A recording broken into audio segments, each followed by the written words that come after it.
una vecchietta di campagna, vedo che sarà la botteghetta di alimentari, bazar, che vendeva fiare tutta sotto casa, è costretta ad andare in centro, in paese, per fare la spesa. Allora te vede che la c'ha sulla bicicletta, pian pianino, pedalando, arriva in paese, lì la si presenta davanti al supermercato con sua bella sportina, la si presenta davanti alle porte, si versa qua foto cellula alle porte, la fa un salto in drio, la ciappa fin paura, mamma mia!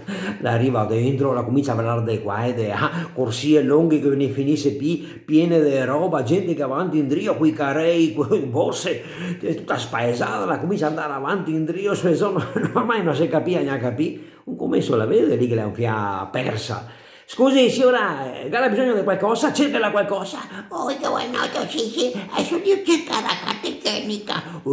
Signora, ma carta igienica qua, che abbiamo quella del can della pubblicità a sala, se no che c'è anche quella della volpe che è buona, della pubblicità sempre, se no che c'è quella della formica, quattro strati, super resistente se la vuole, se no che c'è anche quella ecologica, biodegradabile e disgregante, se no che abbiamo anche quella della pubblicità, quella lunga, lunga, lunga, che non la finisce più se la vuole.